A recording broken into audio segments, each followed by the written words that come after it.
But out of curiosity, you can go ahead and hit the next slide. I would love to know, based on the themes that we introduced you to, so we've got our classism, we have our American dream, and we have our envy and jealousy.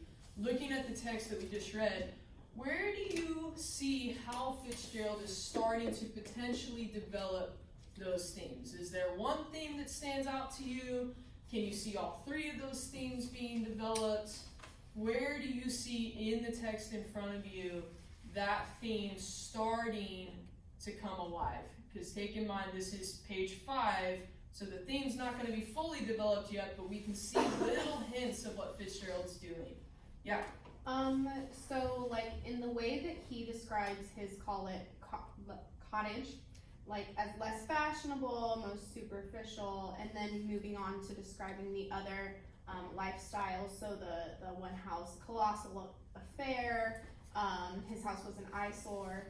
So going from that and then to like the lavish lifestyle that who Daisy and Tom live, I can see that kind of all of the three coming together, because he's showing his jealousy of that lifestyle. He's also portraying like a want for that lifestyle, so that's like the American dream. And then also like the classism kind of between the two, like it's very separate. Good. It's good that you pointed out they're separate, because the part that I didn't give you in this section is the part that describes West Egg and East Egg are actually across a bay from each other. And so you have a higher middle class here, but you've got the super wealthy upper class over here. So even though these houses are nice, these houses are like blow your mind, crazy mansion status. So it's good that you recognize they're separate. Aubrey. I just like the part where he's like, my house is an eyesore, a small eyesore. But yeah, I liked that part because, well, it kind of continues and talks about the water as well.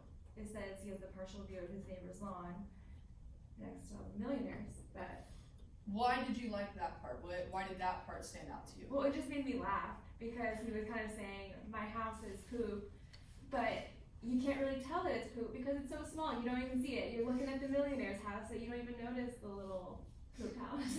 Good. Good. Is there anywhere else you can see these themes or one specific theme starting to come to light for Fitzgerald? When he says that he kind of shines light on the fact that he doesn't actually know Mr. Gatsby, and then later talks about how it's hard to realize that a man of his own generation was wealthy enough to do that. So just like describing how unobtainable it is, I think kind of relates to jealousy and envy. Yes, very good. Because Gatsby, he doesn't know yet, but he's describing what Gatsby's mansion looks like. And then later he starts to talk about how Tom was essentially blessed with this wealth, right? It talks about Tom's family being obnoxiously wealthy and how Tom was kind of one of those guys throughout college flaunting the money. And then that key quote, right? A man of my generation being able to afford this. Well, when he gives the context that he was in war, it lets us know he's a young guy. If you fought in World War I, you were probably between the ages of 17 to 21. If you're coming back from the war at this time, describing himself the way he's describing.